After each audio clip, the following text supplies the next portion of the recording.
Hello guys, welcome to my YouTube channel racy circle tech में आपका स्वागत है।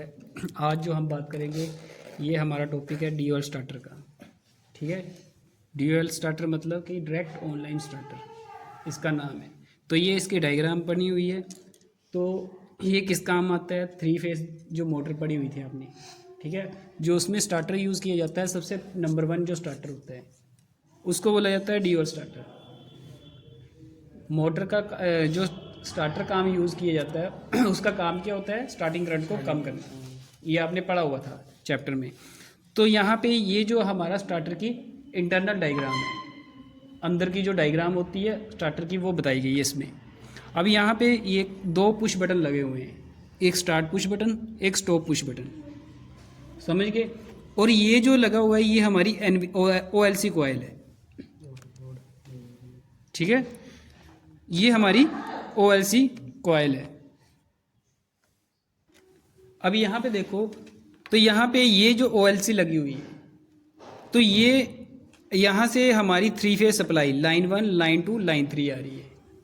अब यहाँ पे एक एक्सिलरी कॉन्टैक्टर लगा हुआ है। एक्सिलरी कॉन्टैक्टर क्या करेगा?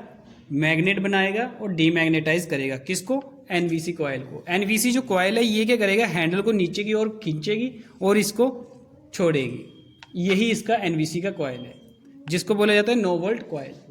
और OLC कॉइल का आपको पता है कि OLC काम क्या करती है? ओवरलोड रिले या कॉइल, ठीक है। तो ये ओवरलोड रिले मतलब ये कब काम करेगी? जब हमारी मोटर के ऊपर क्या पड़ेगा? लोड पड़ेगा, अकॉर्डिंग टू स्टार्टर के कैपेसिटी से आगे लोड पड़ता है। तो ये हमारी OLC काम करेगी उस कंडीशन पे।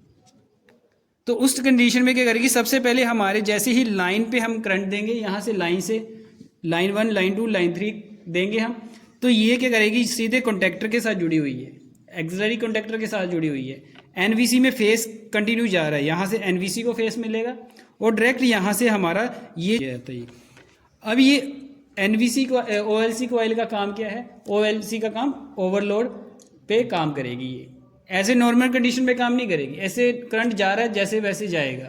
जैसे इसके ऊपर ओवरलोड करंट हुआ, मोटर के ऊपर ओवरलोड करंट हुआ, तो ये ऑटोमेटिक क्या करेगी? इस प्लंजर को, ये NVC कॉइल को कट करेगी। यहाँ से NVC टाइमर स्विच लगा हुआ, यहाँ से कट करेगी और ये हमारा स्टॉप पुश बटन ऑफ होगा और ये प्लंजर को क्या कर देगा? खोल देगा, जिससे हमारी मोटर ऑटोमेटिक बंद हो जाएगी और हमारी मोटर की सेफ्टी हो जाएगी और हमारे स्टार्टर की सेफ्टी हो जाएगी। समझ गए? इसलिए हम यहाँ पे इसको यूज़ करते हैं। अब यहाँ पे हमने ये खोल के रखा हुआ है स्टार्टर, समझ गए। ये स्टार्टर है हमारे पास डायरेक्ट ऑनलाइन स्टार्टर। जैसे ही मैंने आपको बताया था, ये पुश बटन लगे हुए हैं। ग्रीन आपको पता है कि ऑन करने के लिए और रेड जो है ऑफ करने के लिए। तो यहाँ पे ऑन ऑफ लिखा भी हुआ है, अंदर ऑन ऑफ भी लिखा हुआ है इसके अंदर। अब इसको खोलता हूँ मैं, तो यहाँ पे ये इस तरीके का स्टार्टर होता है। ये इसकी बॉक्स है, बॉडी है इसकी, और ये इसका स्टार्टर है अंदरला। इसको नाम तभी दिया गया है, स्टार्टर को नाम DOL नाम इसीलिए दिया गया है, जो करंट आएगी वो एक जगह से आएगी, दूसरी जगह से आउट हो जाएगी।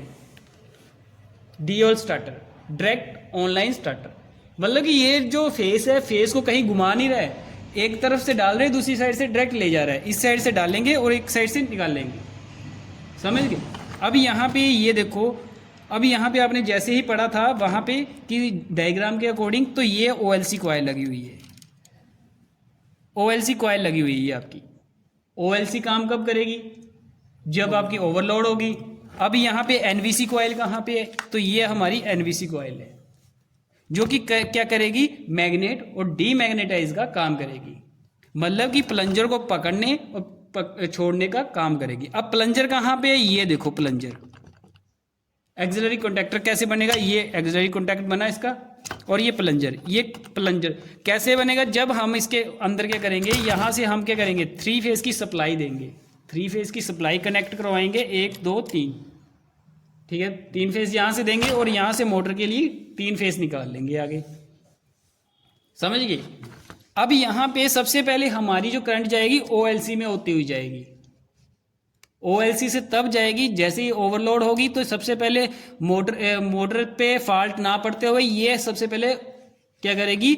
इसको, ये जो आपका ये वाई मेटेलिक स्ट्रिप जो है, इसको बोला जाता है वाई मेटेलिक स्ट्रिप। ये पत्तियां क्या होंगी, गर्म होंगी, हीटअप होंगी, और इसको क्या करेगी, हल्का से इस तरीके से उठा देगी, और ये बायोमेटालिक स्ट्रिप उठ जाएगी। तो यहाँ से यहाँ पे आप देखो ये कॉन्टैक्ट बना रही है, यहाँ पे इस जगह पे कॉन्टैक्ट बना रही है। तो इसको क्या करेगी, हल्का से इस तरीके से उठी तो यहाँ से कॉन्टैक्ट छूट जाएगा। यहाँ से जैसे ही कॉन्टैक्ट छूटा तो यहाँ पे आपको दिख रहा है ये टाइमर, यहाँ पे एडजस्टिंग लगा हुआ है, करंट एडजस्टर, ठीक है। करंट को एडजस्ट मतलब कि इससे ज़्यादा ऊपर हुआ करंट तो ये ऑटोमेटिक कट कर देगा। ये टाइमर इसीलिए लगाया गया है, ये स्विच लगाया गया है। इससे ज़्यादा सा भी करंट ऊपर हुआ तो ये कट कर देगा यहाँ से। तो यहाँ पे क्या करेगा, ये प्लंजर जो है आपका, ये बायोमेटालिक स्ट्रिप इस तरीके से, ये बायोमेटालिक स्ट्रिप गर्म होगी और ये इसको इस तरीके से उठाएगा और यहाँ से हमारा ये ओपन हो जाएगा सर्किट। यहाँ से ओपन हुआ तो ये जो हमारी एनवीसी कॉइल है, एनवीसी कॉइल भी क्या हो जाएगी, बंद हो जाएगी। और ये जो हमारा प्लंजर है इस तरीके से, जब इस तरीके से पुश होगा तो ये क्या होगा, ऑटोमेटिक खुल जाएगा। समझ रहे हो, इस चीज को समझ रहे हो। अब ऐसे ही यहाँ से हमारा पुश बटन का भी है, यहाँ पे जैसे ही हम स्टॉप करते हैं तब भी ये क्या करेगा, सप्लाई को यहाँ से कट करेगा और ये हमारी सप्लाई बंद होगी यहाँ से। समझ गए। अब ये जो एनवीसी कॉइल लगी हुई है, एनवीसी कॉइल जो होती है पतली टर्न की बनी होती है, कॉइल जो होती है पतली तार की और अधिक टर्नों की बनाई जाती है, जिससे कि हमारा मैग्नेट आसानी से बन जाए इसके अंदर। जैसे ही मैग्नेट बनेगा ये दो फेस के ऊपर काम कर रहा है। ये देखो यहाँ से आया, ये एक यहाँ से आएगा मोटर से और दूसरा यहाँ से घूमता हुआ, यहाँ से देखो ये एनवीसी के टर्मिनल है, एक यहाँ से आया और दूसरा जो गया यहाँ से घूमता हुआ, ये देखो यहाँ से, और यहाँ से ये ब्लैक कलर की वायर जा रही है ना, और ये इस जगह पे, समझ रहे हो, यहाँ पे इस तरीके से यहाँ पे लगा हुआ है ये टर्मिनल। यहाँ देखो ये करंट एडजस्टेबल जो यहाँ से अलग होगी सप्लाई, ये लगा हुआ है इसके, समझ रहे हो। यहाँ से होती हुई तो यहाँ से इस तरीके से मैग्नेट बनता है इसके अंदर। तो इसी तरीके से हम क्या करते हैं, इसको कितनी एचपी की मोटर के लिए यूज किया जाता है, जो स्क्वेल केज इंडक्शन मोटर होती है कितने एचपी के लिए यूज किया जाता है, ये 5 एचपी की मोटर के लिए यूज किया जाता है। आपको पता है मोटर की रेटिंग किसमें की जाती है, एचपी में, हॉर्स पावर में, ठीक है। तो वो क्यों, क्योंकि वो electrical to mechanical energy provide करवाता है, ठीक है। तो यहाँ पे ये उसके अकॉर्डिंग ये 5 एचपी की मोटर के लिए काम यूज किया जा सकता है। डायरेक्ट इसीलिए है क्योंकि यहाँ से सप्लाई एक साइड से इन करेंगे, दूसरी साइड से आउट करेंगे, और बीच का कोई भी इसका काम नहीं है।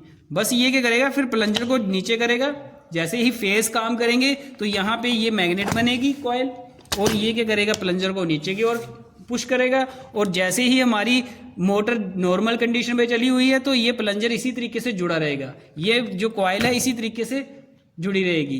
काम कब बंद होगा, जब हमारा यहाँ से मोटर क्या करती है, ओवरलोड लेती है, ओवरलोड कंडीशन होती है तो ये क्या करेगी, तब क्या हमारी OLC जो कॉइल है, ओवरलोड रिले जो है, तो ये क्या करेगी, गर्म होगी, और ये जो पत्तियां हैं, ये बायोमेटालिक स्ट्रिप जो है, ये क्या होगी, गर्म होगी, और इसको गर्म होने के कारण क्या होगा, ये ऐसे उठा देगा, इसको यहाँ से ब्रेक कर देगा, इसको टर्मिनल को ब्रेक किया, वैसे ही हमारी मोटर क्या हुई, बंद हुई, और हमारी मोटर की सेफ्टी भी होगी और हमारे स्टार्टर की भी सेफ्टी होगी। इस तरीके से ये यूज़ किया जाता है। लग गया पता, समझ आ गई इसकी।